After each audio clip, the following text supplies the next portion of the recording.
जय जिने, मेरा नाम है सय्यम सिंघई और स्वागत है आपका जयनागम में। आप में से कई लोग राजस्थान के अजमेर घूमने तो जरूर गए होंगे और अजमेर में आपने 2.5 दिन का झोपड़ा भी जरूर घूमा होगा। मगर क्या हो अगर मैं आपसे बोलूं कि 2.5 दिन के झोपड़े के अंदर एक जैन मंदिर स्थित है। जी हाँ, ये दावा मेरा नहीं, ये दावा है आचार्य श्री 108 सुनील सागर जी महाराज का, जो फिलहाल अजमेर में विराजमान है। उनका एक वीडियो भी सामने आया है जिसमें उन्होंने प्रमाण के साथ ये साबित भी किया है कि वहां पे जैन मंदिर मौजूद था, पर समय के कारण और मुगल शासकों के आक्रमण के कारण वहां पे ये 2.5 दिन का झोपड़ा बना दिया गया। मैं आपको आचार्य श्री सुनील सागर जी की वो पूरी वीडियो भी दिखाऊंगा जिसमें उन्होंने ये दावा किया है। लेकिन पहले ये जानते हैं कि आखिर इस चीज की मांग उठी कैसे। दरअसल मंगलवार यानी 7 मई को आचार्य श्री सुनील सागर जी महाराज जी जैन समाज के और भी लोगों के साथ फव्वारा सर्कल से दरगाह बाजार होते हुए 2.5 दिन के झोपड़े के पास पहुंचे थे, जहां पहले उनको अंदर जाने की अनुमति नहीं दी जा रही थी, लेकिन बाद में वे अंदर प्रवेश कर गए। और जब उन्होंने इस 2.5 दिन के झोपड़े के अंदर खिड़की वगैरह से झांका तो उन्हें कुछ ऐसा मिला जिससे उनको ये पूर्ण विश्वास हो गया कि यहाँ पे एक जैन मंदिर जरूर मौजूद था। अब आप देखिए कि सुनील सागर जी ने वीडियो में किस तरह से बताया है कि वहां पे एक जैन मंदिर था। इतिहास में पढ़ा करते थे 2.5 दिन का झोपड़ा। वहाँ संस्कृत विद्यालय भी रहा और किसी ज़माने में वहाँ मंदिर भी रहा। परसों हमारा शहर के मंदिर में जाना हुआ।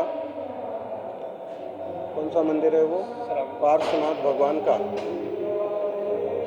उस मंदिर में लगभग 100 से ज़्यादा मूर्तियाँ रखी थी, गुफा वाले मंदिर में। तो हमने इन लोगों से पूछा कि इतनी पुरानी मूर्तियाँ कहाँ से आई, जो कि वेदी पर भी ठीक से नहीं रखी हैं, इधर उधर रखी हैं।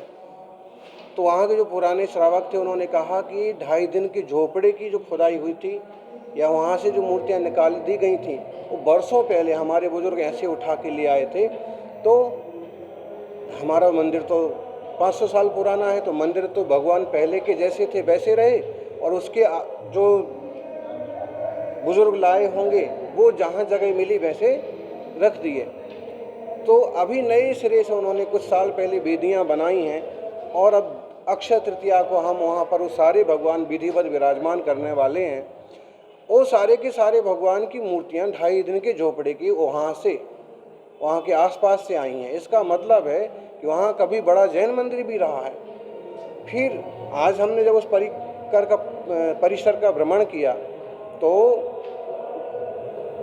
जिसे मस्जिद कह रहे थे वहाँ कुछ युवा मुस्लिम भी इकट्ठे हो गए।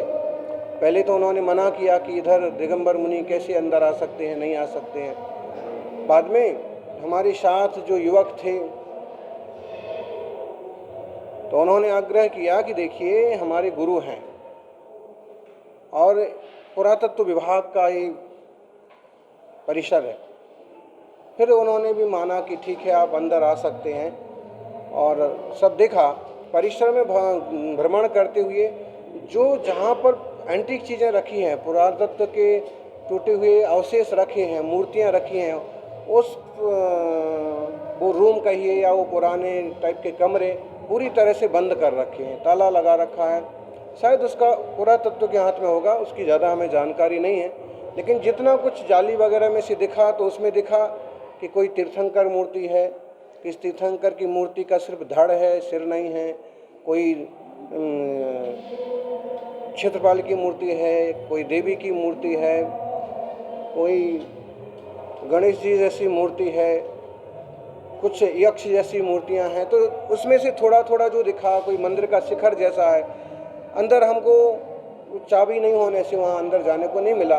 बाकी आज हमें इसको देख करके या वहाँ जाने का परिश्रम एक तरह से सार्थक हुआ कि हम किसी प्राचीन मंदिर के प्रांगण में गए हैं और आज भी उसके कई सारे अवशेष शेष हैं। एक समय रहा है कि जब मुगलों का एक ज़बरदस्त प्रभाव रहा और संभवतः 2.5 दिन का झोपड़ा इसलिए कहलाया कि उन्होंने पुराने वास्तु को उधेड़ करके नया उसको एक रूप दिया, फटाफट दिया। शायद ये कारण होगा।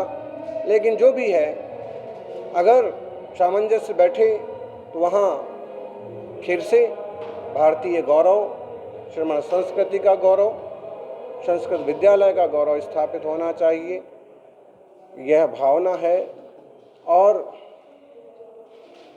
जहाँ से इतनी प्राचीन प्रतिमा आई हैं वहाँ ज़मीन के अंदर अभी कुछ प्रतिमाएं दबी होने की भी आशंका है।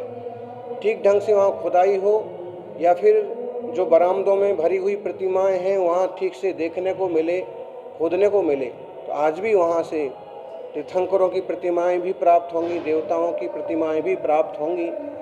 इसमें कोई दो मत नहीं है, क्योंकि यह भारतीय संस्कृति बहुत प्राचीन है। उसमें श्रमण संस्कृति, वैदिक संस्कृति, ये आदिकाल से ही देश में एक साथ चलती रही हैं। तो इस भावना से हम वहाँ गए थे।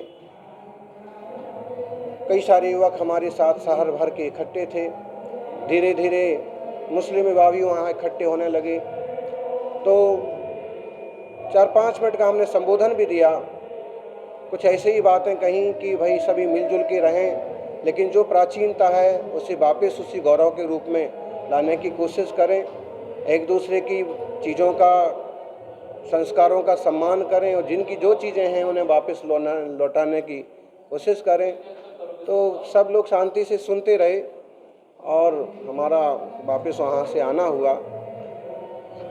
ऐसे हमको सुनने का मिला कि कुछ लोग वहाँ थोड़ी गरम बातें करने लगे, जो भी है, लेकिन फिर भी काफ़ी सम्मानजनक रूप से संघ वहाँ गया और वहाँ से वापस दरगाह के सामने 5-10 सेकंड रुके और उसके बाद 2-4 मंदिरों के दर्शन करते हुए वापस आ गए।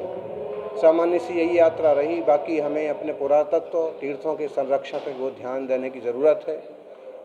अच्छा युग है, विकास के साथ विरासत वाली बातें ज़ोरों से हो रही हैं।